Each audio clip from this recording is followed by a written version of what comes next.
if I need somebody to create a video sales letter, I'm not going to say, hey, to get started today, it's going to be X amount of dollars. Just like to your point, if I had opened up with that, selling something, people aren't going to buy. But if I started with a hook, if I presented a problem and I said, hey, I need you to give me a reason to lean in, tell me a story, tell me about a time where you face the same exact problem that your audience is facing. And how did you overcome it? And where did that lead you to find your solution? And what does that mean today when it comes to what you have to offer? Hi, and welcome to the 91 Day Success Podcast. I'm Jonathan, and today I am thrilled to be chatting with Kevin Lee. Kevin is probably one of the foremost video experts that I know, whether you're talking about video production or podcasting or anything video related. And you can tell by looking at the incredible studio he's got and things like that. Today we're going to chat, and Kevin's going to share with us some tips as a business owner, things that you can do and how you can use video to leverage and grow your business. So Kevin, thank you so much for accepting my invitation and for joining us today. We're truly grateful to have you on the podcast. Can you tell everybody just a little bit about yourself and give us a little background? Yes, absolutely. So I was a personal trainer for a very long time, pretty much 20 some odd years. And on the tail end of my business, I started getting into YouTube because a lot of my clients, when they would travel for work, they wouldn't work out. And I needed to solve that. So I said, you know what? I'm just going to start creating short workouts, 15, 20, 30-minute workouts that they could just do remotely. And I would just put it up on YouTube and then send them links when they would travel. And I got into the rhythm of creating YouTube videos. And one day I started I created a Spartan tutorial. So Spartan races. I was really big on that. So that one video that I created right out the gate was probably the worst video I've ever created. The production value sucked. The camera was out of focus. It could have been a lot better, obviously. But for whatever reason, it caught a lot of traction. I had within a couple of months about 250 to 400,000 views, about 1,000 likes and 1,000 dislikes and tons of comments. And what that did for me was it actually helped me get monetized. So none of the other videos got monetized, but that video got my channel monetized. And shortly after that, I started making money off of YouTube videos. Now, I had no experience as a content creator. All I knew was fitness. So I just got into the habit of just continuing to create videos. And whether they did really well or not, I just kept creating videos. And when it came time for me to retire from the fitness space, I said, you know what? I'm making money off of YouTube. It wasn't anything that was going to totally replace my income, but I had enough hope in this process that I was like, I should be fine. But that's not what happened. What ended up happening was a fitness equipment company found out about me and reached out and said, hey, would you be willing to produce our podcast? We travel all over the world. We meet a lot of fitness industry leaders, and we would love for you to put your professional take on our content. And I couldn't pass that up. And it was a pretty good salary for it. And in a short amount of time, I went from shooting stuff on a basic camera to buying about $40,000 worth of camera equipment. My wife never let me forget about that because, they don't want you to spend that kind of money if it's just a bunch of toys. But it actually ended up Absolutely. paying off. I bought 3 cameras, a drone, some lighting equipment, some audio equipment, and something to store everything in so I could travel.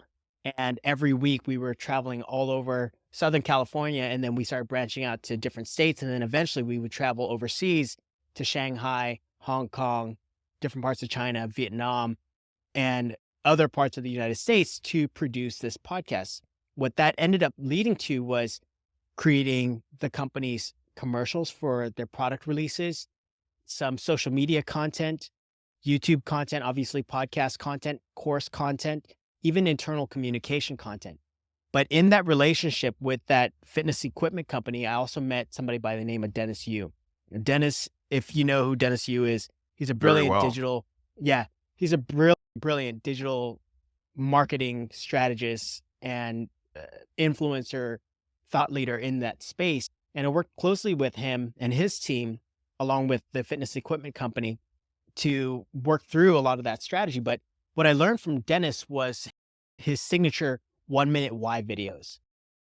Basically, without using any fancy tech, you just use your phone to record 1-minute why videos to help people to know, like, and trust you, to position yourself as an expert or as a thought leader, as an influencer, just off of your story, telling them who you are, what you're about, why you exist, and why somebody should care just through the process of storytelling. And his system was so simple and so easy to understand, or so easy to wrap my head around, that I thought spending all this money and all this time with all this equipment trying to complicate the process when really all you need is a phone and a system and a workflow.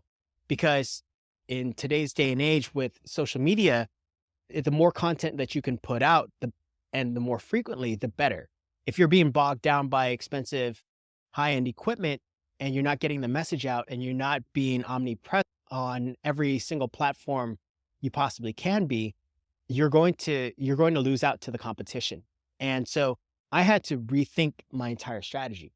Maybe the high-end equipment has its place, but maybe also vertical video content, stuff that you shoot with your phone. If there's a strategy, if there's a workflow that's simple, easy to follow, and allows for you to create rapid content over and over and be able to get it out to the platforms faster, you'll have a better chance. So I had to really rethink that strategy so that you don't have to necessarily rely on me to come out with all the fancy equipment. You just need a proper strategy, a good workflow, and obviously some practice to get good in front of the camera, because not everybody's really good in front of the camera. Maybe they're really good at working in their business, but when it comes to working on their business, or even just getting in front of the camera and spending 30 seconds talking about a subject matter, that could be really tough. No, so true, and I agree with you. Dennis is brilliant. I just was exchanging some emails with him last night, in fact, and I'm proud to have him as a mentor.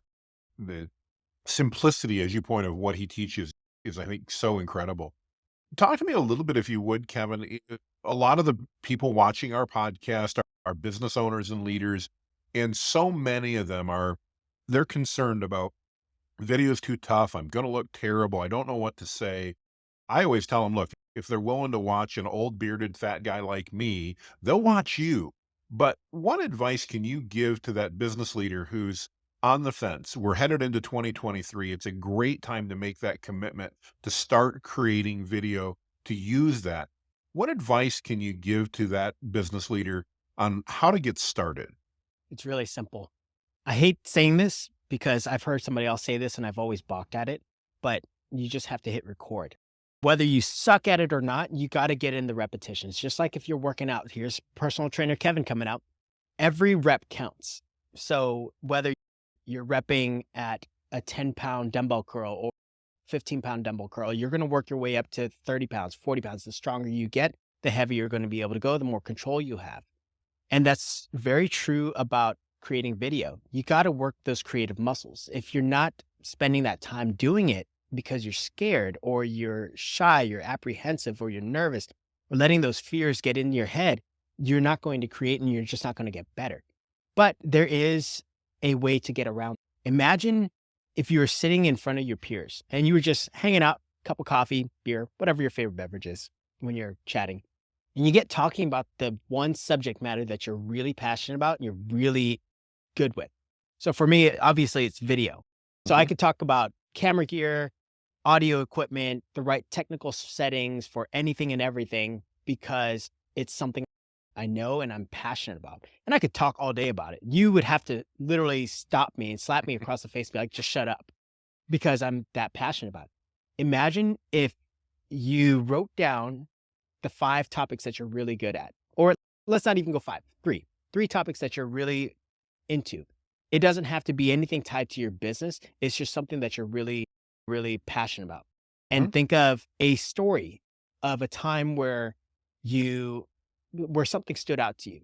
So for me, maybe a story would be the time that I sold my very first camera because I wanted to go with the really high end $5,000 kit when the most I had ever spent was $1,000 on a camera. I was like, Mm. this camera is going to be way better. It's way bigger. It has all the features, has all the settings. And I shelled out 5 grand for it. My wife hated. This was after I had already spent 40 grand on all the equipment. The next year, I spent 5 more thousand because I was like, babe, this camera, it's the cream of the crop. I'm going to create the greatest content ever. I had it for not even a month. Within the first week, I was like, this camera sucks. Oh, I don't no. even know. I don't know what to do with this camera. The settings are too much. The features are too much. File sizes are massive. And I feel like I'm not really getting the hang of the menu system. So I sold the camera, bought back the camera that I had sold. And I was so happy to have that camera back. And I continued using that camera system for another 2 years until I decided to upgrade to its bigger brother. Moral of the story is just because you have better features, better tech, doesn't necessarily mean that it's going to make you a better creator. So that's a personal story of something that I'm passionate about that has a lot to do with me and what I'm about. Imagine if you just wrote down the three things that you're really passionate about and figured out a couple stories that you could tell about it. Give yourself about 30 seconds to a minute to tell that story. I guarantee you, the more you tell that story, the better you're going to get at it. So maybe the first attempt that you do, you're like recording with your phone and you're, eh, that's, that sucks. Do a couple more times, get better at telling that story, and then share it, post it. You're essentially rehearsing something that you know that you're going to be sharing, whether it's in person, whether it's on camera, on stage, in front of a group of people, or in front of another person that you just met. But the better you get at sharing stories, the better you're going to be at sharing stories on camera Yeah. and being in front of the camera. I had the hardest time with speech because I would stutter, stammer, ahs all day, all the time. As a matter of fact, one of the things that helped me get over that was Dennis in one of the office hours calls, or I think it was one of the clubhouse calls. He would pull out his little air horn Yep. when somebody would talk and he'd be like, there you go. It was great. And I heard that enough to where I said, I have to break my habit of the ums and the ahs. If I have to slow down my speech, if I have to think through what I'm going to say before I actually say it, because our brains work faster than our mouths can sometimes. So And true. that actually helped a lot. So there's a couple of little tricks that will help you get better at it. But the best thing is honestly start recording and share stories. Learn to share stories. That's really it. Because people don't buy from brands, they buy from people. So if they know, like, and trust you, they're more likely to do business with you. And I think that's true for social media. And that's the reason why I share stories of what's going on, what I'm doing, what I'm into, not because I'm trying to sell anything. It's just because it's helping me to get into the habit of creating content. I think your advice is spot on, and obviously I'm biased, and I've got a bias there. Your initial comment reminds me a lot of Sean Cannell from Think Media, and it's just punch fear in the face and press record. And I think that's so important. I know it's been important for me as I've recorded a lot of video over the last couple of years. When you start off, it seems unnatural to look at the camera and to do that. But the other part of your story that I really appreciate, Kevin, is the telling the story part. I think so many of us as business leaders, we look at social media as the newest newspaper and how do we create an ad? And I don't believe that's where social media is meant to fit into our marketing mix. It's there to create credibility, and it's really just an amazing platform for us to share, to educate, to inform, and again, as you shared, to tell stories to create credibility for us. Because if we create that credibility, just as you're doing here, you're sharing these stories about video. And I'm going, okay, if I've got questions about how to do a better podcast, I've got questions about how to tell a better story for my video, for my business. Who am I going to reach out to? I'm going to call you because you're the one that just shared all of that with me. And you didn't have to pitch me. You didn't have to tell me your latest special and that your price increases in January. None of that, because that would have caused me to go elsewhere. But just telling those stories on a consistent basis, what immensely amazing advice. So thank you. I really appreciate you sharing that. Thank you. Sean, I want to go back to something. So speaking of Sean Cannell, so he's actually why I said just hit record. I hate that statement. And every time I see any of his videos and hit that one little part in the stare that where he says just hit record drives me nuts because it's a great thing to do. But at the same time, if you just hit record, you're going to look like this. Good point. But so I met Sean Cannell at Vid a couple of years ago. And when I first started, as a matter of fact, and I said, I had a few minutes to talk to him and I asked him, hey, Sean, so like I've been in front of the camera before, but I'm not that comfortable in being in front of the camera. I actually like being behind the scenes and producing content as an editor, as a producer. And he said, well, just keep doing that. To be honest, some of the highest paid people I know are the people who work behind the scenes. They're not the ones in front of the camera all the time. Like, yeah, they're the faces, they're the influencers, but it's the team behind it doing the production, doing the editing, doing the marketing, doing all that stuff. They get paid way better than some of the creators. Oh, So absolutely. if you're not ready to get in front of the camera, don't. If you feel more comfortable being behind the camera, then do that. And the reason why I bring that up, there's two reasons behind that. Number one, as I spent more time being behind the scenes, being the producer, talking to people, coaching people through the process and saying, hey, that was really good, but I need you to say more of this, or I need you to share more of this because I need to know who you are. So it helped me to understand better as a content creator how to get the message across without, say, if it's a video sales letter. If I need somebody to create a video sales letter, I'm not going to say, hey, to get started today, it's going to be X amount of dollars. Just like to your point, if I had opened up with that, selling something, people aren't going to buy. But if I started with a hook, if I presented a problem and I said, hey, I need you to give me a reason to lean in, tell me a story, tell me about a time where you face the same exact problem that your audience is facing. And how did you overcome it? And where did that lead you to find your solution? And what does that mean today when it comes to what you have to offer? So getting into the habit of coaching people, talking people through the process and saying, I need more. I need more. I need you to give me more of the why. I need you to hit me in the feels so hard that I'm so compelled to buy whatever you're selling. I don't even know what you're selling yet, but I'm in. That's where that came from.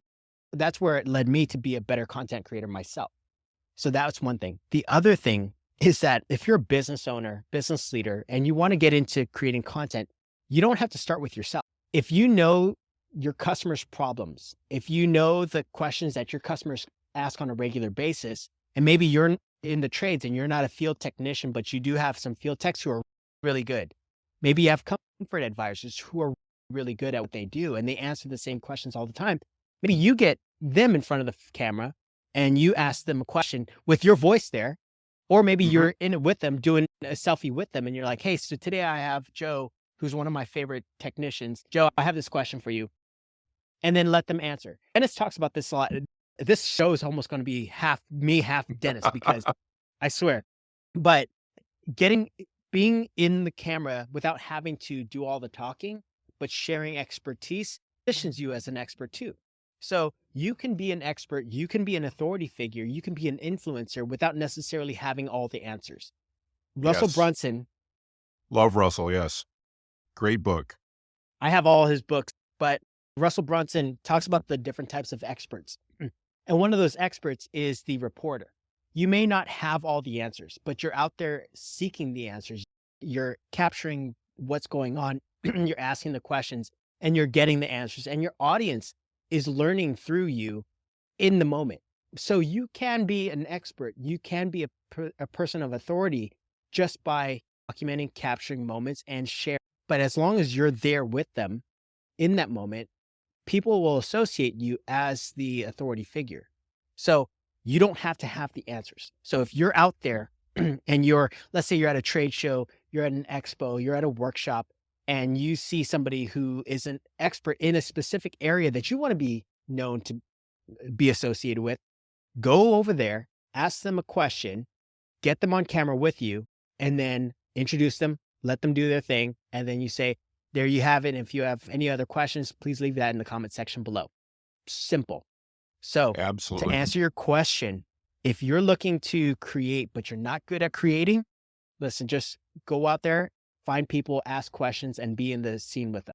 Great advice. And the exact reason, candidly, I started my podcast is for that. It's to get great experts like yourself on the call, sharing what's going on. And I get to just ask a question and listen to the brilliance that you get to share. So, no, I'm guilty as charged on that one. Talk to me a little bit about your video launch stack, your product, your offering that you have, and how, if somebody's watching this, Kevin, and they go, man, Jonathan did get the right guy on. Kevin gets video. I resonate with him. Tell me a little bit about that product and or service and how that works, and how do you help businesses in that area with that product? It all begins with the idea of getting people to know, like, and trust you enough to want to do business with you. And then once they're ready to do business with you, using video and content to help nurture that relationship from being a customer to being a loyal customer to being an evangelist for your brand. Now, that's a very philosophical way of putting what I'm about to say. We create a year's worth of content in 30 days or less. Wow. It's nutty. I mean, we put in the work, but what that basically means is in order for somebody to know, like, and trust you, say on social media, they don't know that you exist. You're a brand and you're trying to get awareness. So we'll create a level of content that focuses on awareness, but not just awareness of your brand, but awareness of a problem that is plaguing them while they're trying to solve their problem or trying to get to a goal. So say you're a homeowner and you want to be comfortable, but it's cold and your heater's not working.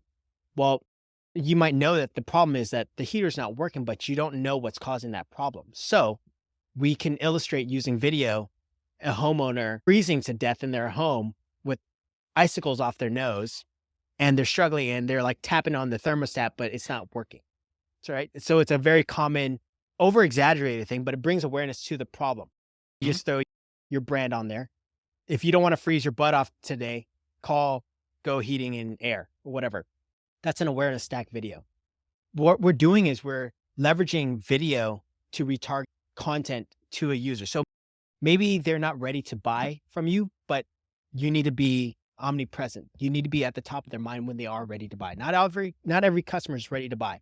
But if you're playing off of the Coca-Cola effect, if you're creating content and letting them know that you exist, say if you're a local business and you're targeting the same geographical location, awareness level content. Maybe the next stack, which is called social content, which is letting them know that you exist and sharing some stories of who you are and why you do what you do. Why did you get into HVAC in the first place? Why did you get into the trades in the first place? Why do you work with a certain type of customers? Why do customers even love you? Maybe getting the customers in front of the camera, sharing their story, their experience. If you have a field operator or tech and they just service the customer and the customer's super happy, get the technician in front of the camera with the customer and be like, hey, what did we do today? Why did you call us? And how do we fix your problem? And what would you tell somebody who's on the fence about working with us? And then just let the customer share their experience. That is a social stack video. That's our step two.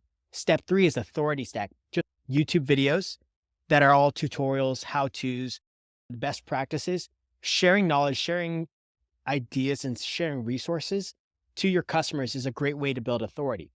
And that doesn't necessarily mean you have to do a lengthy YouTube video that's like 15 minutes. It could be a 1 minute, it could be a 3 minute video. TikTok is great for that. TikTok gives you 3 minutes on average if you're a starting user. If you have 3 minutes to share your best practices, I guarantee you can knock out your best practices in 3 minutes or less. It could be, again, back into the trades. If it's heating your home, sealing the gaps, changing out your filters, making sure that you're inspecting it regularly by a professional. Those are 3 tips that I would recommend if you are a homeowner and you want to make sure that your system's working at its optimal before it freezes. So that's an authority piece. And then the last piece of our video launch stack is known as the ad stack. Now that they know you, they know that you exist, they trust you. Now they're more likely to buy from you or take on your offer, whatever that is. So could be something as simple as they're called direct response videos. So starting with a hook, if you're in the DFW area, which is where I live, and your heater's not working, then you need to check out this video. Present a problem, present how your solution works for them, give them some social proof, and then a call to action, bang, you're done. Generally simple. The way that I came up with this solution was because I knew that these were the stacks that needed to be created, but I also knew that in order for this system to work, you also had to have some digital marketing chops when it comes to Facebook ads, Google ads, and stuff like that.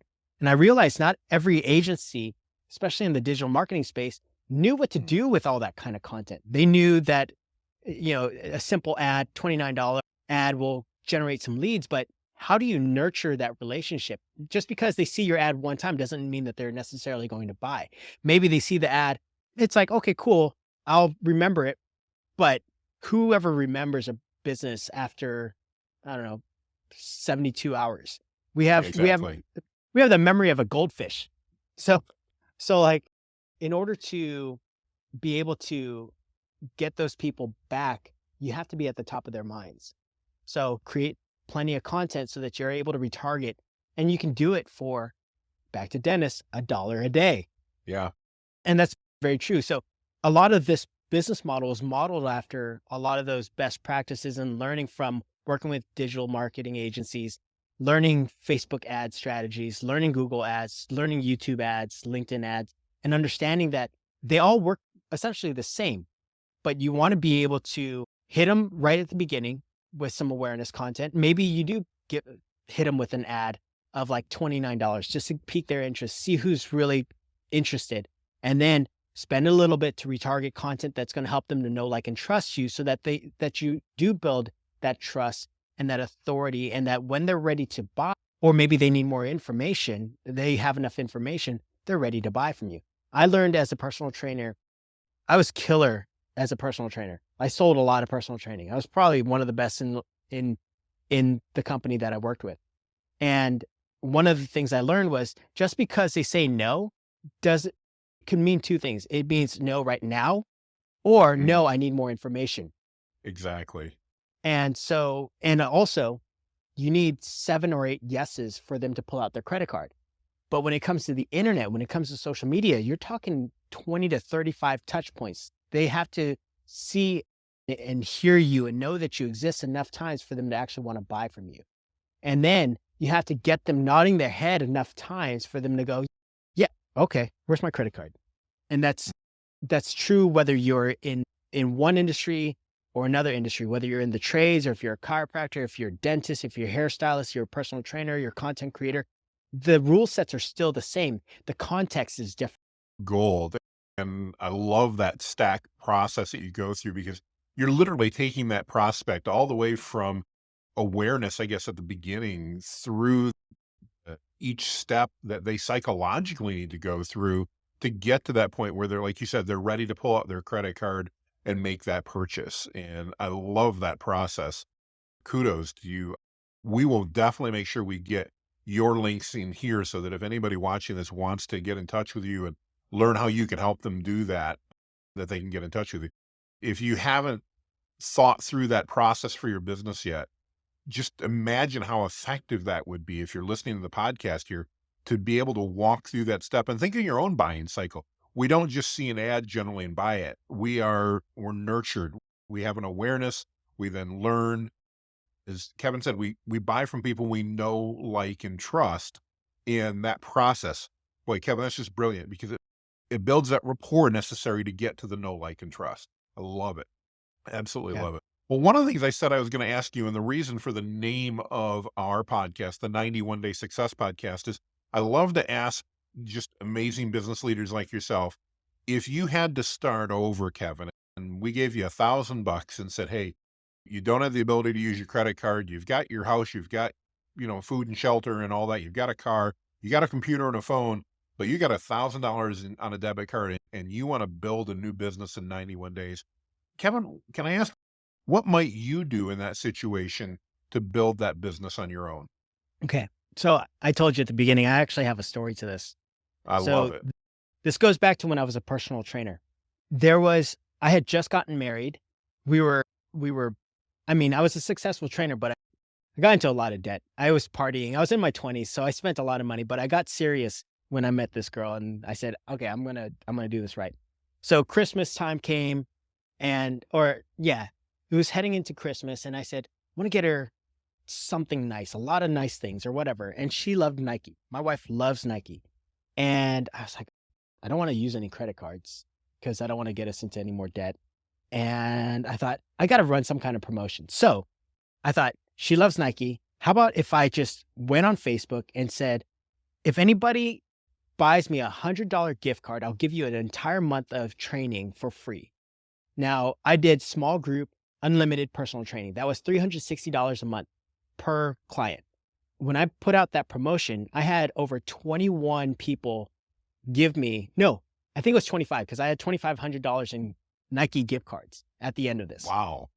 And what happened was, all I did was I said, okay, cool. Had them sign the release, had them give me their credit card. And I said, at the end of this, if you decide that you don't want to continue, just let me know and we'll cancel it and you won't be charged.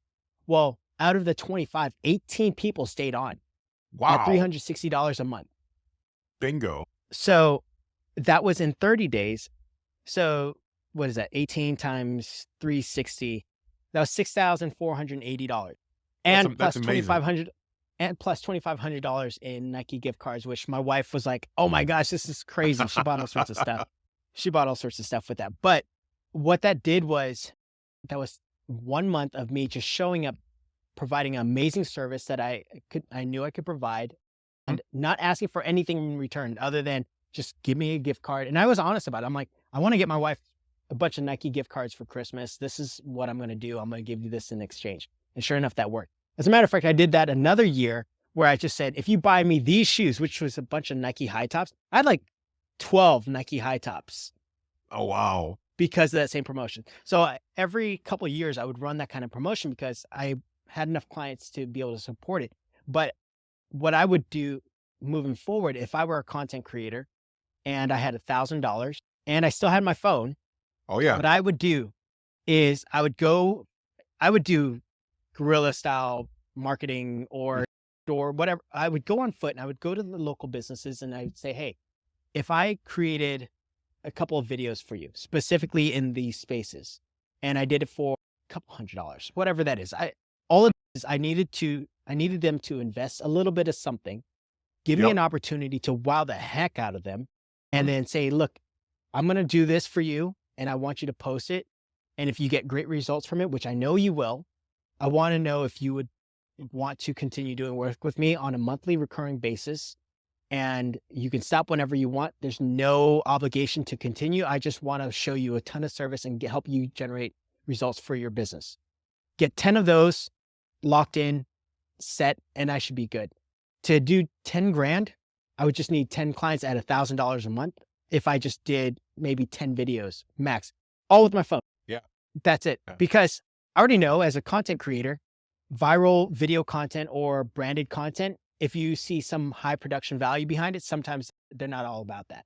But if you just did it with your phone, as we've seen on TikTok, user generated content, that works really well. Now, how it turns from people liking and commenting and maybe bookmarking your content to actual customers, that all depends on the way that you nurture the relationship between that audience and where they become actual customers. So that there's a little bit of digital marketing strategy behind that, some retargeting, some technical know-how, but that's where it all begins. Showing up to businesses, going door to door, going on foot, being vulnerable, showing up and saying, hey, I just want to offer my Mhm. services to help you meet your goals. And who doesn't want to get more awareness? Who doesn't want to get more connections? Who doesn't want to build their brand by creating content? And I Uh, think this is very true for practically any business, any service. When I think about people who are in the trades, who go door, the solar people, they literally go door to mhm. door, and it's all a numbers game. The more yeses you get, the more doors you hit, the more opportunity to get yeses. Same with cold calling. The more calls you make, the more opportunities you'll get. If all you needed was a cell phone, which you do have, and you had that $1,000 to maybe invest in, I don't know, added support or perks or any kind of value and return that you want to provide to your customers, great.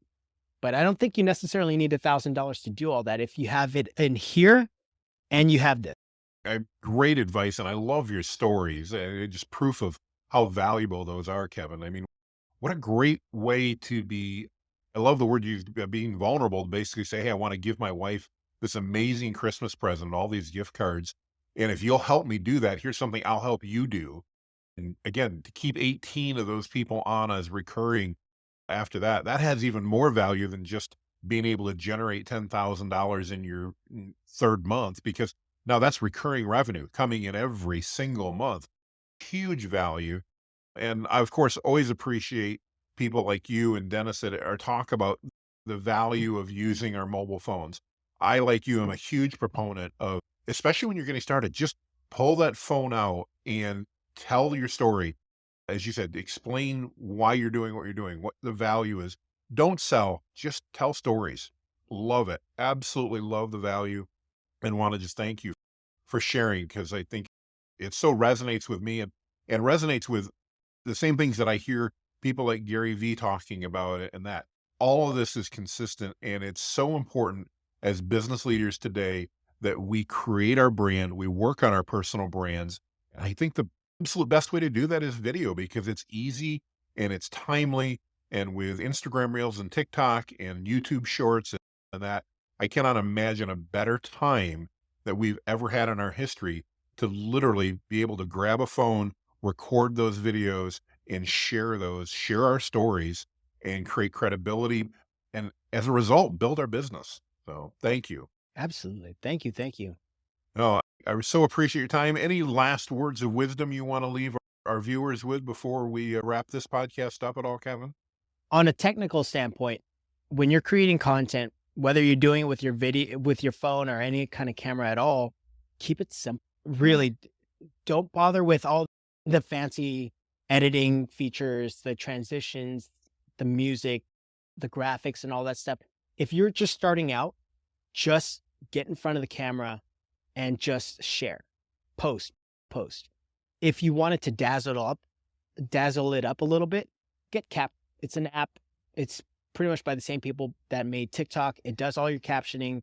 It does music. It does it all for free, and it's great. And you don't need any fancy editing degree behind it. You just need to hit music, captions, and you're done. It's really that simple. You have no excuse today to not create content. You should be creating content because you have something to share. Everybody who is a business owner, who has developed any kind of skill set, any kind of life experience, you should be able to tell stories. And I guarantee you there's a niche for you out there. Whether you're a culinary chef who only does French food, there's a niche for you out there. So just go out and create. And if you're not comfortable with all the fancy stuff, just stick to the basics and just post. Great advice. Well, Kevin, again, I want to thank you truly from the bottom of my heart for taking the time to join us today. Your wisdom and your insights are absolutely amazing. And I'm so grateful for you taking the time to do that. I know you've got a very busy schedule. I know you're flying all over and working with clients. So thank you once again. I'm very grateful. Thank you, So Jonathan. I appreciate it. thanks everyone for joining us today. If you have any interest in video, do yourself a favor, reach out to Kevin. He is the real deal. He knows what he's talking about, and he's down to earth on top of it. And my favorite part about it is he's not going to overcomplicate things. So reach out to him. It'll be worth your time. That's probably the better way to say it. Thanks everybody, and have a great day.